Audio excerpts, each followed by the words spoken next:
I live in Oak Park, just outside of Chicago, Illinois. See, we have an ordinance here where you're not allowed to put up a for sale sign in front of your house. So many homes are vacant here that they'd be absolutely everywhere if we could put them up. So, in order to ensure people want to live here, we make it so it doesn't look like nobody wants to live here at all. Thus, the no for sale signs. I live alone with a pet cat, an all-black cat which I found recently is a rarity. His name is Calvin. He was the runt of the litter. This isn't really important. The story all started about 2 months ago. That's when I got up late at night after a bad dream and went out for a cigarette and saw my neighbour from directly across the street was sitting in front of his large, bright television which was facing right out of his window at my house. I didn't think anything of it. As days went on, I kept looking out of my window and seeing my neighbour just sitting there watching TV. After 2 weeks, I came to the conclusion that he could very well be dead.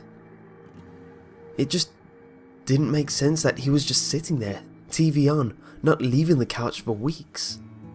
I could only see the back of his head, and he very well may have moved while I was at work, but knowing it was there, the light of his television kept me up at night, and for hours on end there would just be no movement. I came to the conclusion that I should call the police and ask if they could check up on my neighbour. I didn't know him very well. We met twice. He was an older guy. I used to see him shoveling snow or raking leaves and I'd offer to help and he said no both times. He was a fairly attractive guy for his age, and it didn't add up that he'd just sit there for days watching TV and not leaving his house. So I called the police and told them, and they offered to check it out. I saw them pull up and couldn't help but watch. I was curious. And even though I thought that all that would happen was they'd call an ambulance or something and remove my neighbour's body, not something I'd usually be extremely interested in watching, I'd grown so curious about what was going on over there that I couldn't settle for a simple answer that my neighbour simply died in front of his television. After knocking a few times, I saw them open up the front door and walk in. They looked around. One of them left the living room, so I couldn't see where he'd gone. I could only see the one room where my neighbour's windows were. The one officer turned off the television and also left my sight. They both left and drove off. About 20 minutes later, I got a call explaining that the house was empty and my neighbour had moved out. They said a real estate agent had probably accidentally left the television on. I went on to a few real estate websites and, as it were, the house was indeed for sale. Anticlimactic, but at least it was a fair less morbid conclusion than I had expected.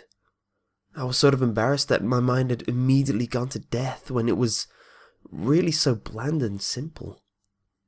And I felt like a pretty bad person for actually feeling a slight sense of disappointment when I found out my neighbour hadn't died as I assumed.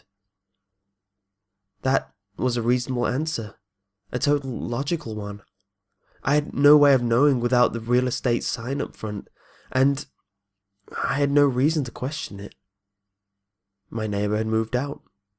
Plain and simple. When I went to bed that night, it had pretty much entirely left my head. My bedroom window faces out towards the neighbour's house. For the last 2 weeks, I had been watching the television from my bed. It was how I went to sleep, just confusedly staring in wonder, slightly disturbed, knowing I could be looking at the back of the head of my dead neighbour.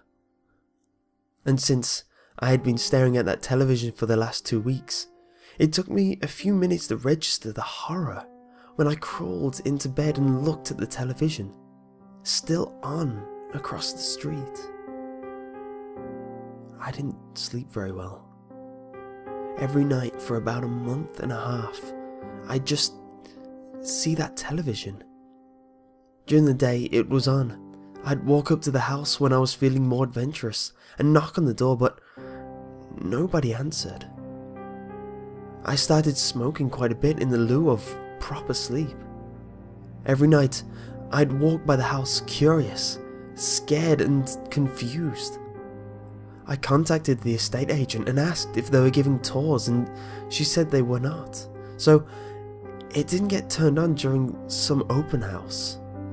I thought maybe I was hallucinating, that the television was never on, but the officer definitely went over and turned it off.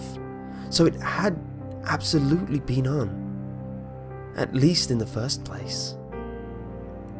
I invited a friend over 2 weeks ago, and after a little hanging out, I told him the story and asked, straight-faced and horrified, if the television was on. He said it was.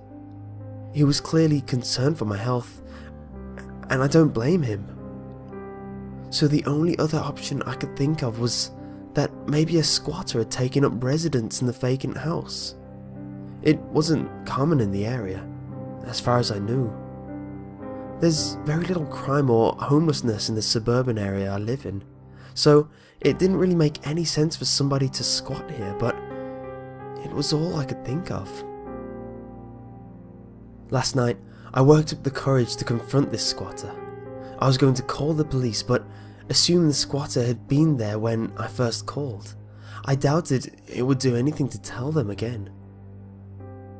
I worked it out in my head that as long as somebody else was living in that house illegally, it wasn't so bad for me to walk over and enter uninvited myself. Stupidly, I worked up this courage while smoking a cigarette late at night, where the only light out was the light pollution over the east in Chicago and the dim light of the street lamps. Shaking, both from the terrible cold weather we've been having lately and from the nervousness taking over, I opened the door. I was hoping the door was locked so I could go back down on my sudden wave of courage and walk away without feeling like I was just running off with my tail between my legs. To my surprise and dismay, the door was not locked. I felt briefly confused, wondering why the realtor hadn't put a lock like they did when I sold my house. But I realised that if someone was squatting here, then it shouldn't come as a surprise that there wasn't exactly airtight security. Slowly, timidly, I walked towards the living room. I could hear the faint murmur or infomercials and see the moving lights and colours of the screen shine as I tiptoed, trying to make as little noise as possible. My whole body went cold as I entered the room. There was my squatter, a middle-aged woman, wrinkly, grey-haired and dressed like a homeless person. It at least added up. I was more horrified of the fact that I had to now confront them than at the woman herself. I stuttered a scared hello and she looked at me, and before I could form a thought she screamed the most hellish, horrifying scream I've ever heard. It was not the scream of a middle-aged woman. It was demonic, deep and ear-splitting. I froze up and my heart sank and my eyes widened and I stared, accepting that I was going to die. At this screaming woman for what seemed like an eternity. It was an unwavering scream. It didn't sound like she was losing her breath after what had to have been a whole minute. The moment the initial wave of shock wore off, I just turned and ran. She hadn't moved, save for turning to look at me as she screamed, and I looked to make sure she had not gone up to follow me out, and she had not. I ran to my house. I considered calling the police, but I didn't want to explain the situation or risk getting myself into legal trouble for trespassing on my neighbour's property. And if they went there again and did not find the squatter, there was no question that I'd be seen as completely insane. I lay awake, refusing to look across the street at the television screen, and my thoughts raced. Surely, it had to have been a squatter. She looked like one. She was clearly living in a house that wasn't hers. She was probably a mentally unstable homeless woman. I decided the scream couldn't have been as awful as I thought. It was just the makings of a scared mind. I actually managed to get some sleep, shockingly enough, and when I woke up, I briefly didn't even remember what had happened the night before. What I woke up to was somewhat odd. My cat always sleeps downstairs in the living room on the sofa, but I found him, wide awake, sitting on my bed cleaning himself. In all my years living here, I have never woken up with him in my room. I pet him for a little and he went downstairs.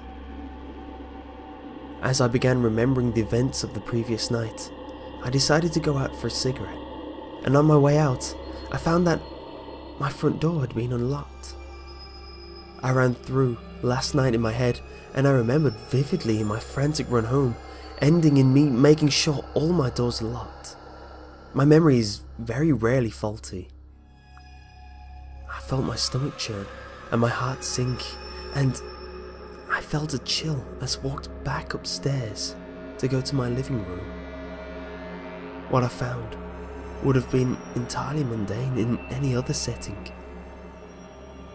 My television was on. I called the police to explain the situation.